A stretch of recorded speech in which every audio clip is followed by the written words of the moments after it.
Welcome to the commentary booth where we watch, and you guessed it, commentate on the week that was in movies and TV. I'm going to try and talk normal through this, but it's been real hard today. I'm your occasional host here and there, Corrina.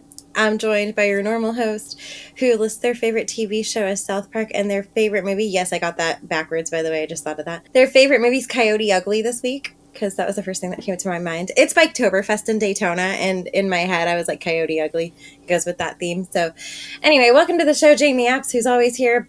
Yay! Insert, applause sound bite. Thanks, Goldilocks. Yeah, as I get see, I have a reason now. I have an excuse for anytime I have, a moment, I could just be like, well, now I'm blonde. So there's that. Yeah, the dye seeped into your brain. And it's fine. It's cool. It's just whatever. Or did the brain leach out into your hair, is the question. How about you just don't worry about it? How about we just go with, I'm just ever evolving. This is what it is. This is my evolution. I'm like Wheeler Yuta. You know how Yuta's gotten from short, nice, clean cut hair to I have a shag and I can't see anything. This is my evolution. So I've just Except he did recently get a haircut. He can see again. Oh, well, proud of him. But yes, this is my evolution. I've gone from pink to dark red to now I'm doing this shit. So it's just my evolutions. Goddamn Pokemon.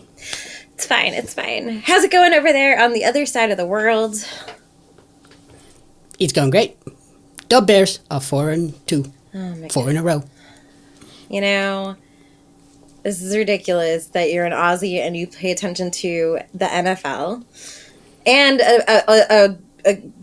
additionally, you also pay attention to the NHL because Jamie liked to remind me that his Rangers have also been doing pretty well. So they won today as well. It's going to be a good day. It's going to be a really long season.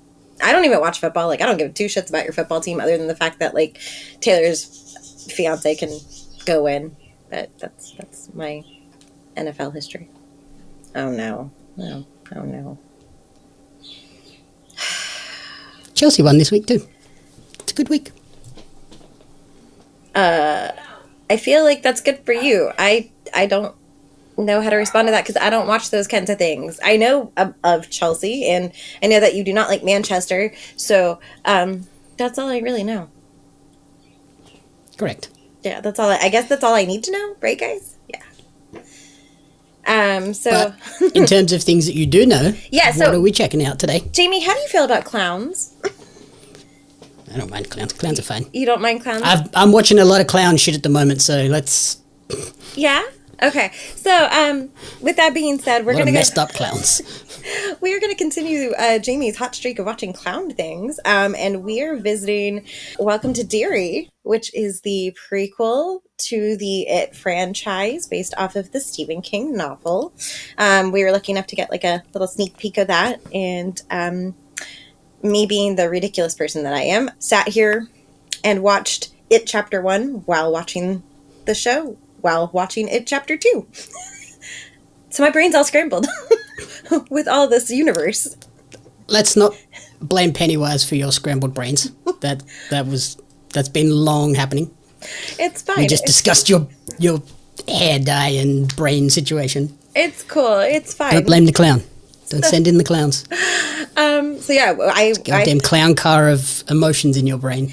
I really I knew I was gonna reel you in when we watched Killer Clowns from Outer Space, and then you had me watch Clown in a Cornfield. So this has been forever coming at this point with us. Clown in a Cornfield, surprisingly good. Yeah, really. Yeah, check it out. So what is your what's your history with the It franchise universe before we get really deep diving into it? I have watched It Chapter 1. When did that come out? 2017, so probably late 2017, early 2018. Oh, okay. It's been a minute. That's it. That's it. Okay, cool. It Chapter 2 came out, and I was like, I should probably watch that. Never did? Still haven't. Okay. And I think that was 2019 that came out, so... Yep. I keep looking at it being like, I probably should have watched that before this, but I went with, I'm watching chronological order, so it's fine. Yeah, well, so if anybody is curious before they start watching Welcome to Derry, you can check out, side note, It Chapter 1 and 2, as well as the original 1990 TV miniseries, is all available on HBO Max in the US. So you can watch all of that if you want to get a refresher on Pennywise before you dig into I would the show. assume they're similar here. Let me just double check. Yeah. Because the two It movies used to be on Netflix, but I don't know if they still are. So yeah, It, the 2017 one, is on Netflix and HBO. And It Chapter 2 is on HBO. Awesome. So yeah, you can watch all of those. You don't need to see the miniseries that came out in the 90s. I'm biased. I love Tim Curry, and he was Pennywise in my eyes. That's what I grew up with. And Bill Skarsgård has now taken on that role, and he's fantastic as well. But it's just a really long miniseries, and it is not the greatest. It is very 90s and very dated, but it's still nostalgic if you want to watch it. You've never seen it, I know that, because when we talked about Tim Curry, I asked you what your introduction to Tim Curry was, and you did not say Pennywise, and you did not say Long John Silver, so it's okay. But yeah, so Welcome to Derry, HBO Max spin-off series, which at the time of recording is probably premiering either right now or within like a couple of hours from now. Mm-hmm. It will then run weekly on HBO Max for the next 8 weeks, which will have it finishing in early December. Mm-hmm, mm-hmm. It serves as a prequel to It and It Chapter 2, and follows events that take place in 1962 when a couple and their son move to Derry, Maine, just as a young boy disappears.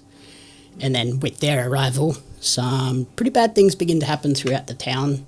As someone who really enjoys the It series, what did you think of the overall? So we've seen episodes 1 to 5 of 8. So we can give early impressions so far. I like it so far. There's some parts of the episodes that I feel are a little long, like slightly longer than they need to be, probably. Because some of these episodes, I think some of them or most of them are about an hour long. They probably could have gone like 45 minutes. But it's an HBO. Which is surprising because HBO are normally very flexible with their episode lengths. They're like, oh, this one's 40 minutes because that's all we needed. And yeah. Each one of these is about an hour, I think, if I'm not mistaken. So yeah, and then there's a couple that like go up to like an hour 5. Mm-hmm. But I think that 45 minutes probably would have been the sweet spot, at least for the first 5 episodes that we've seen. But with that being said, the last 3 episodes, I don't really know what's going to get shoved in there, and I don't know how long those are going to run. I hope that it has a clean wrap-up, just because if rumor mills are true, they're planning this to have 3 seasons, which makes sense, because it is following the timeline that is mentioned throughout. They touch upon the timeline briefly in It Chapter 1. They call it the years and the events that happened, which is 27 years when it comes out and eats people, kids specifically. So yeah, if the rumor mills are true and they do decide to do that, I'm excited to see what happens. But I guess we'll see and see how it flows. Yeah, I do like that there's a logical reason for this being a prequel in terms of that 27-year cycle. Yes. In terms of how it has established an identity in the It series, do you think it has done a good job of establishing itself as its own separate thing, like the Welcome to Derry series that can stand on its own with the connections to the movie, or do you think you need to see the movies? I don't think you need to see the movies. It's not necessary. I think it's helpful, but it is not necessary, just for the sheer fact that I feel like whenever these events happen, it is its own storyline and it's its own timeline. Like, it has a new group of people that it focuses on and stuff like that. We saw the Losers Club in Chapter 1 and 2.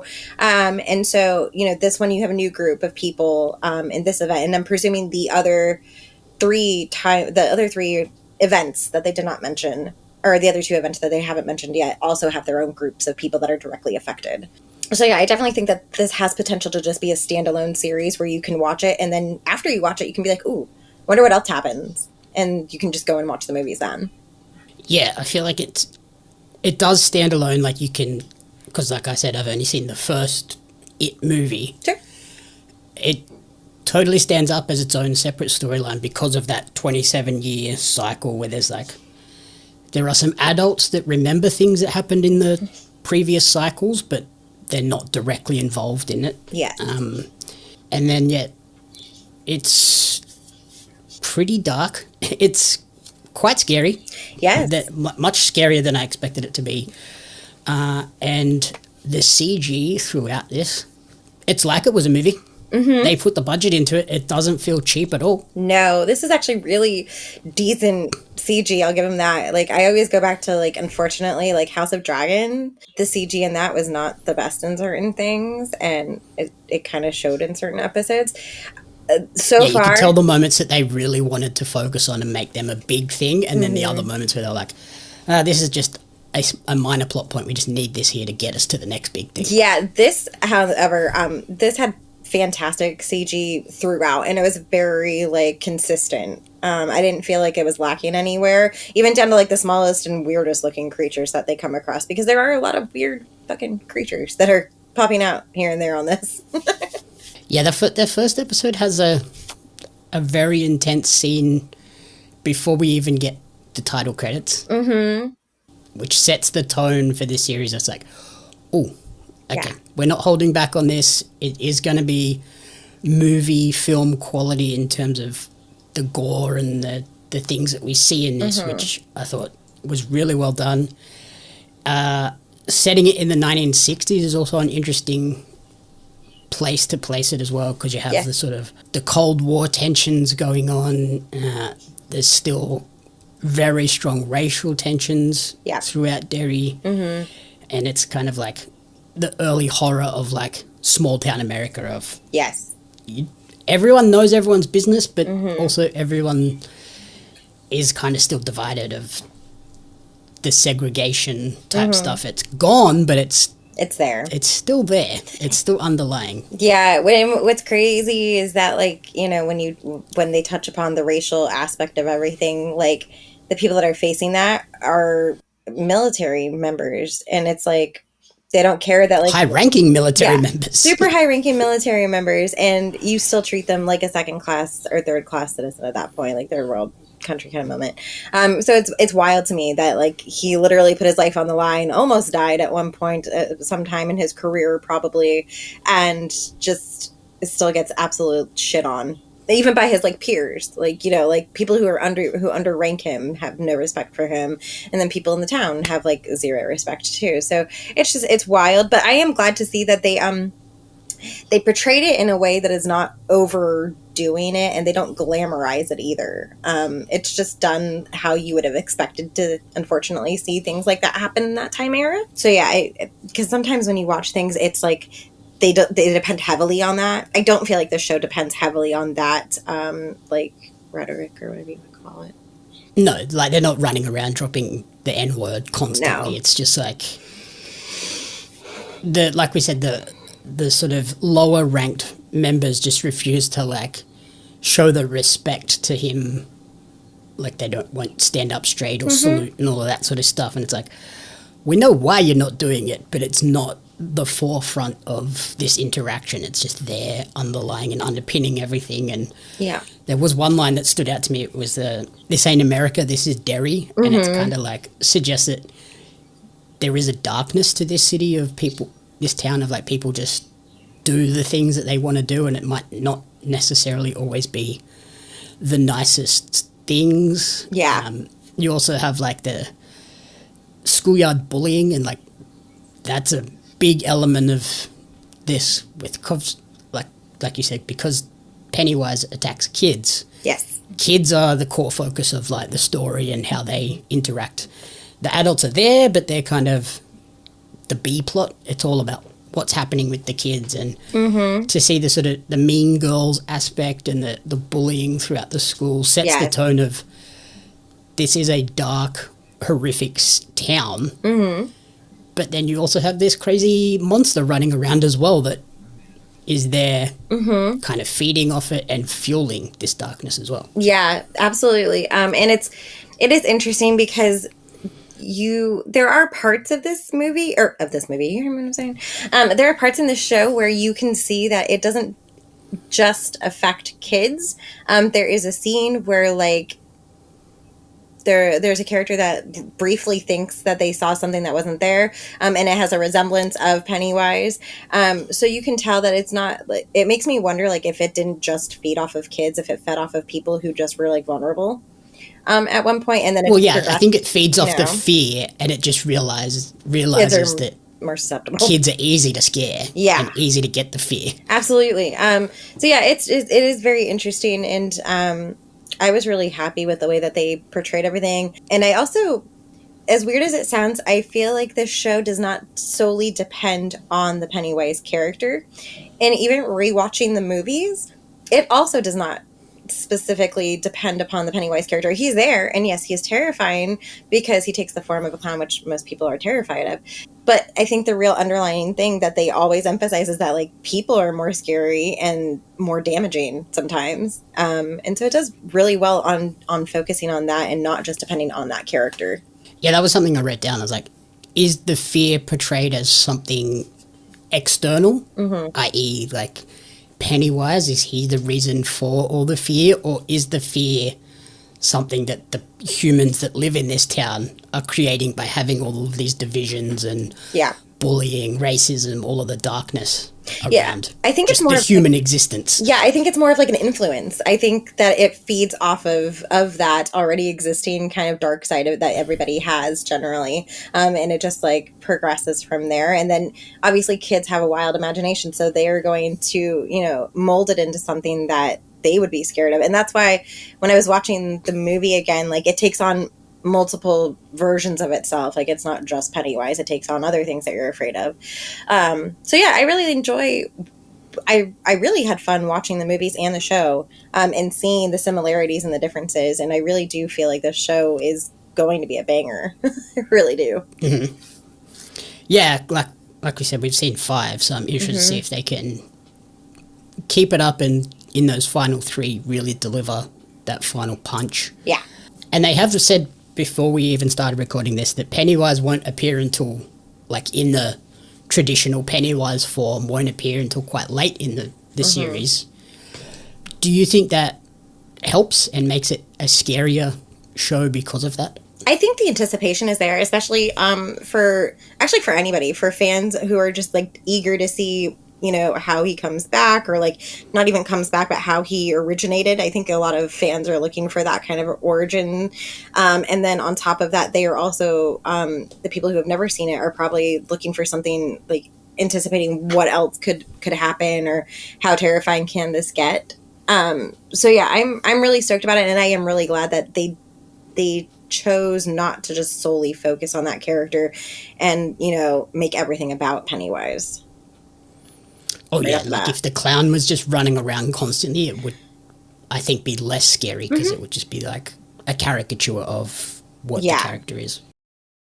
Attention, trading card collectors! Are you ready to take your collection to the next level? Dive into the action with the limited edition Australian wrestling card, showcasing the most electrifying talents Australia has to offer.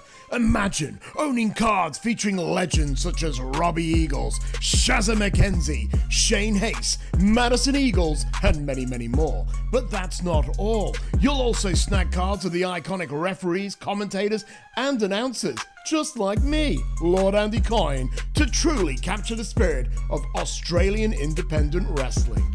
And as our homegrown talent continues to dominate the world stage, Ozrest cards are destined to become hot commodities. Not only will you be owning a valuable piece of wrestling history, but you'll also be supporting the amazing wrestlers and talented photographers behind the magic. So don't wait! Grab your Australian wrestling cards now at pariomagazine.com.au/Ozres cards. Order today and kickstart your collection with a bang! Yeah. A couple of cool moments as well that I had were there's fingers coming through a drain is pretty gross and terrifying. Yeah. There's a moment with some eyeballs, which is, holy cow, that's intense. there's a pickle zombie. Yeah. Which is quite gross. I was like, ew, I don't like pickles are gross. You know, pickle zombies even more gross. I feel like if you were trying to turn somebody away from liking pickles, that might do it. But I'm still a pickle fan. I'm still going to eat pickles. And there's also a nice nod to Mike Myers as well, kind of the monster hiding behind a tree outside someone's house. Mm-hmm. That's fantastic. I noticed, and I don't know if you would have picked up on this or not, but the opening credit sequence is so much fun to watch. So, like the 1960s, like sitcom opening. Yeah, but the thing that's great is that the graphics depict the events. So, I thought that was so cool. So, like, they have the house that eventually the losers go into, and that house comes back around again in the show, sort of like that entrance to finding it. That's in the credits. The explosion at the ironworks that is mentioned in chapter 1, that is part of the timeline of the 27 years, that is in the opening credits, and it's super cool how it's depicted. So there's just like all these little like Easter eggs that you can pick up on here and there, and it's really fun to like pick them apart and like look at how they've shown them. And it just makes me more excited to see if this show does eventually move further in the future, like how it's going to happen and what else they're going to do with it. Yeah, HBO always nail their title sequences. Yes. I also noticed when I was rewatching when I was watching chapter 2, there is a crossover character that happens briefly from the show into that movie. And I had a lot of fun picking her out, but it only dawned on me like briefly because in chapter 2, Beverly goes back to her childhood apartment where she had a horrible upbringing, and she's met with the old lady named Mrs. Kirsch who lives at her old apartment. It is Pennywise disguised as Mrs. Kirsch. But when I was watching Welcome to Derry, I was like, Mrs. Kirsch, that name sounds so familiar, and that is the nurse who helps one of our characters when they're in a mental asylum. Oh, that's cool. She's the nurse, which is really... Yeah, it's not like a main character. It's just like, oh, yep. It just connects the city as like the whole town has been affected. Yeah, and she's like super old, so she's never left. That was my whole thing, was like she never left Derry. And like there are people that want to leave, and then there are other people who just get stuck there indefinitely. So it was really fun for me when I was rewatching to be like, oh, wait a second, that character was just in the show too. That's crazy. But yeah, you'll pick up on like little things like that throughout, which I think is so much fun. And I think that's why I was so sold on this show, even if I haven't seen the whole thing yet. It just sold me on that. And you also mentioned like the mythology of the Pennywise character. Mm-hmm. This show does a really good job of expanding that lore and explaining the origins without getting into incredible depth on it just yet, because like we said, it's a 27-year cycle, so we're in this show in the third of the known cycles. Mm-hmm. So like we have an understanding of where the origin is, but it's kind of still all mythology of the Native American tribes and their lore. Mm-hmm. What did you think of the mythology of Pennywise from the series? I liked it a lot. I appreciate it, and it makes a lot of sense.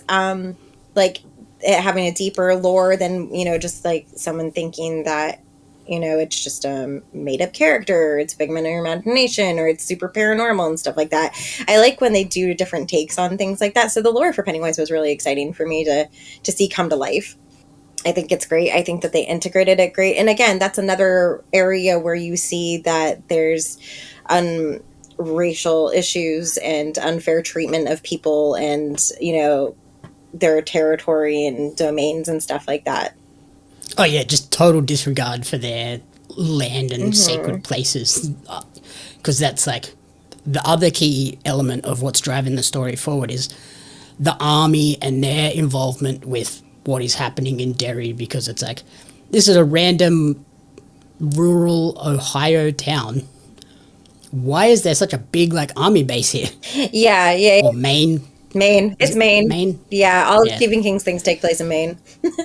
Yeah, and it's like, why is there such a big army base here? Mm-hmm. It's kind of weird, but when you find out the army's goal and what they're trying to achieve here, it's like, Oh, okay. Yeah, I Okay, even had that special written projects. down. I even had that written down. It was just like the military is aware of what's going on. I want to know like why or how they even came about that, because it's just crazy to think that. And so yeah, I like that aspect of it too, because it's kind of like there's always like one main storyline, but for this show the subplots are fantastic, and I think that they don't get carried away, and they're still very clean and easy to follow. Like I didn't get any of my storylines mixed up with each other because they were so clean cut and precise. Yeah, they're so different. But they're all connected still, which is great. Like, and you still have that connection, and it is a very known connection. Yeah, that's the thing. Like they're all very different approaches to the fear and paranoia problem. But it's all keys back into it's the Pennywise demon thing is the problem. Yeah. Yep.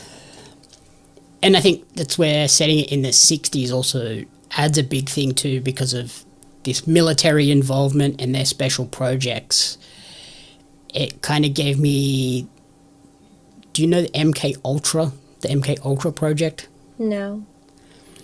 So the army were apparently in the 60s and 70s running this project called MK Ultra, where they were trying to create psychic and telepathic soldiers that could then act as spies and go into Russia and act out stuff, or potentially like be assassins without ever having to leave the States. That's interesting.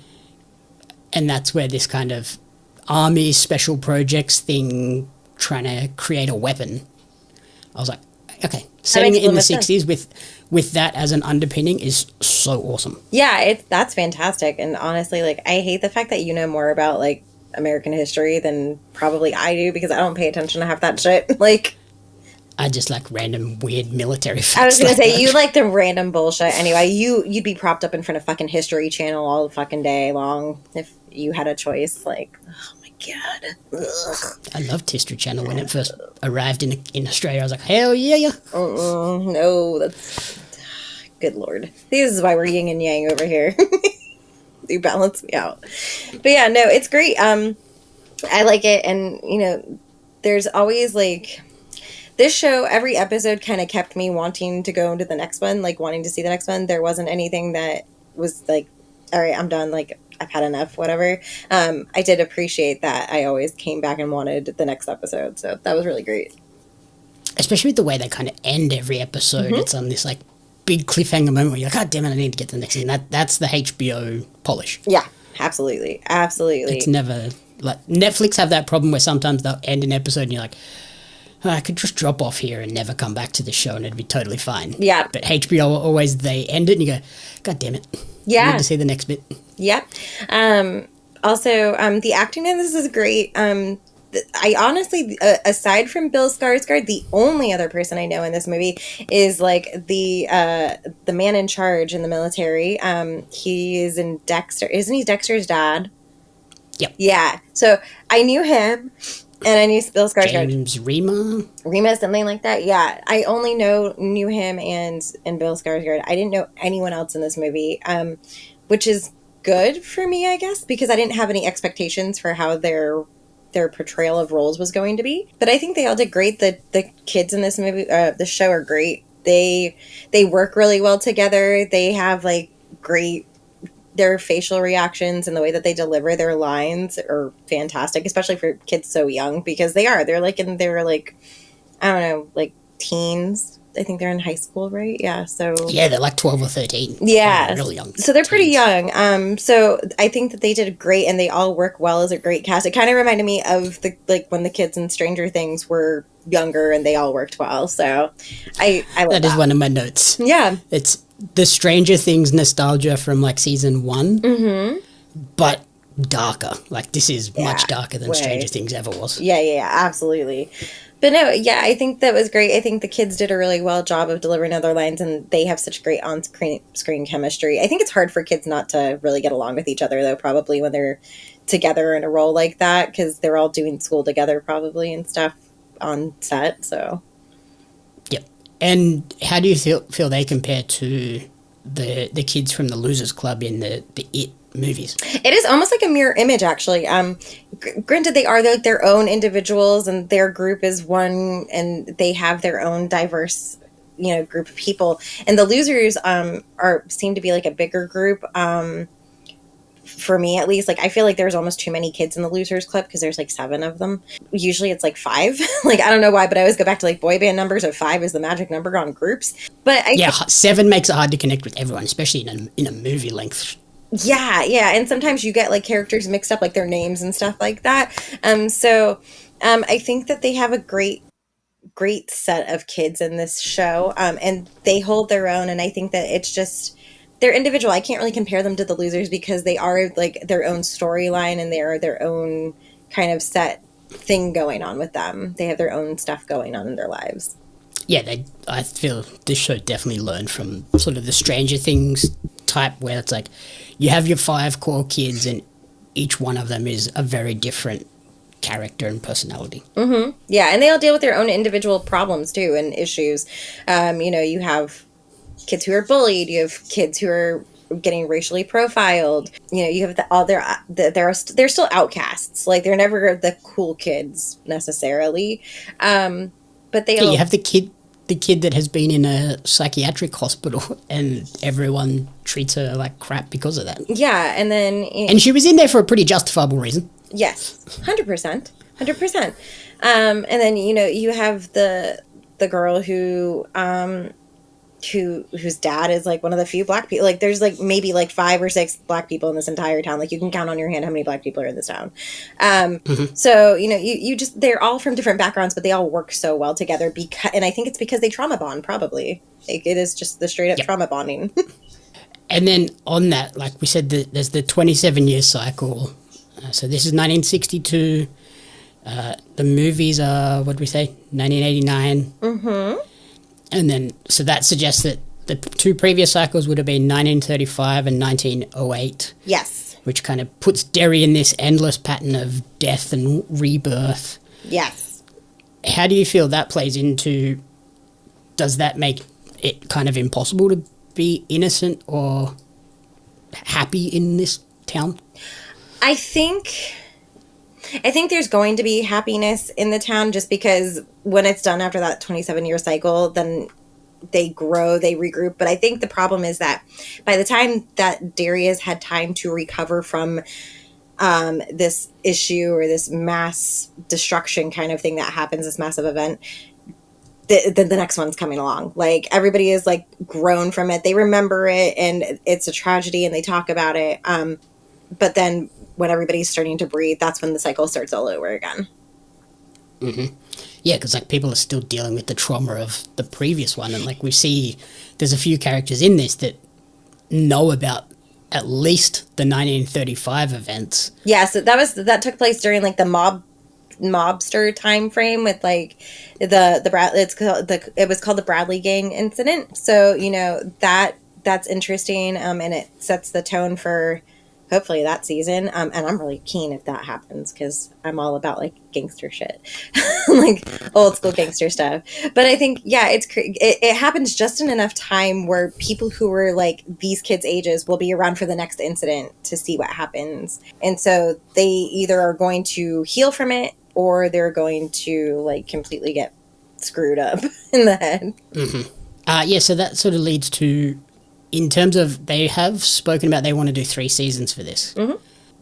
Are you on the same page as me as thinking the next season will be 1935 and then the 3rd season will be 1908 and like the legit origins of the Pennywise monster? I'm hoping that's where they go. I'm hoping that they just follow this trend of working backwards, and we see how it affects each kind of like era. Generation. Yeah, each era and generation. And if anything, like I hope that there are other characters that you see, like some of these older folks are these kids' parents who never left Derry, who were kids at that time, and some of them, like I brought up the nurse, Mrs. Kirsch or whatever, from the institution because she's briefly in chapter 2, but she would have probably been around the age that these kids are in the 1935 issue.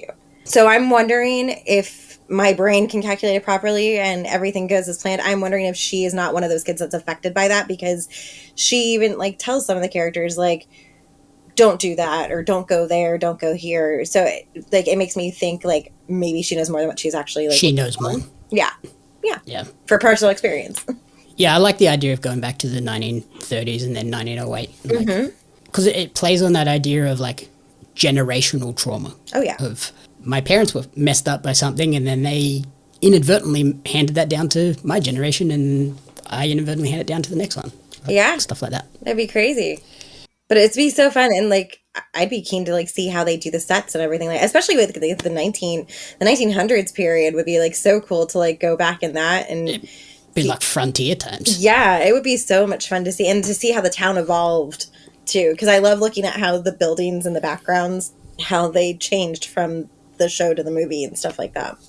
And then in terms of like, obviously if they go down this origin, seem to be heading down this origin path for Pennywise, do you think that makes the character scarier or less mysterious by revealing all of this backstory? I think it makes it more interesting, because you get to see, like, I want to see if it evolves. Like, I want to see, like, if it is, like, if it started out, like, not as diabolical and, like, terrifying, and if it was just, like, something that was, like, small, and then it grew because it fed off of the fear and the, you know, choices that people have made throughout the generations. So I think it's actually kind of a cool concept. I'm really looking forward to it, actually. And I like the idea of, like, because it can metamorph into whatever is, like, that individual person's biggest fear.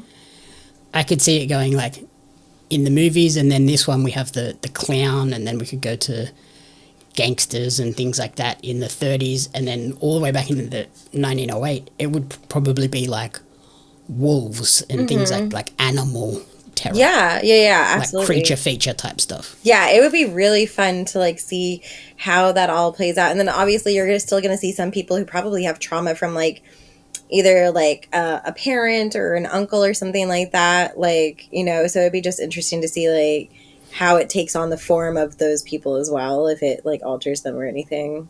And then as we wrap up, so like we said, that the show will have a total of 3 seasons. Each, I assume, will take place in one of those time periods. Yep. But what ultimately was your favourite moment from the 5 episodes we've seen so far, without any too broad spoilers? Eyeballs.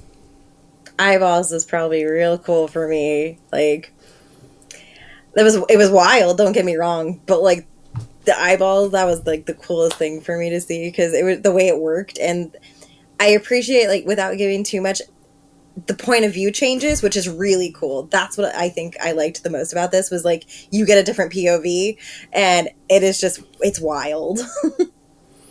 It's a lot. It's absolutely wild. I would say that the very opening scene of the series, that's holy cow. Yeah, it definitely reels you in. Like, if you had any questions or you were on the fence, it'll at least reel you in for that whole first episode. Yeah, that opening scene was really intriguing, because I was thinking, oh, is this kid like Pennywise? Is this that? Is that this? And then we get some incredible gore, and I was like, oh, okay, yep, you got me. I'm in. It was awesome. I am so excited about it. Yeah, and I was very skeptical. I even told you I didn't watch any trailers for this show. I didn't want to watch any trailers for this show because I didn't want to ruin it for myself, and I didn't want to get my hopes up. And I'm glad I didn't, because it exceeded my expectations, because I had very low expectations. Whenever they tell me that they're turning a movie into a show, I kind of like, yeah. But this was great. I loved it. The other thing I want to also point out before we get into ratings, the use of the red balloon as like a signposter of he's here is littered throughout this in such subtle, fun ways as well. Yes. Yeah, it's fantastic. And like you said, it's very subtle. And I love the fact that like they don't throw that in your face all over the place, because again, the clown it's representation of most kids' fear, but it's not everybody's fear. So, you know, they can't have a red balloon just like for random people who are not afraid of a clown. But it is sprinkled everywhere, and I love it.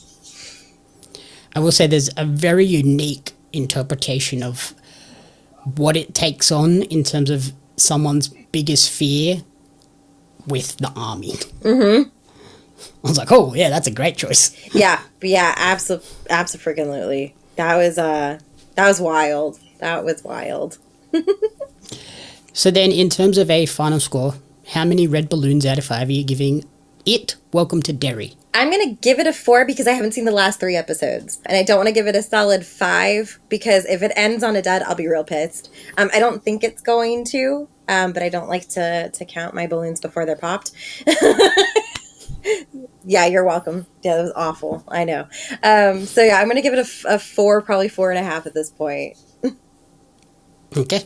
Yeah, so for the first 5 episodes that we've seen, I think this is a 5. They have nailed it. It's scary. There's a bunch of underlying themes and elements, and the 60s is such a perfect setting for it because you have that underlying fear that the creature can feed off with the Cold War, and just like the use of the clips and stuff of highlighting that at any moment a nuclear bomb could be dropped on us and everybody's like got that base level of fear all the time. Yeah.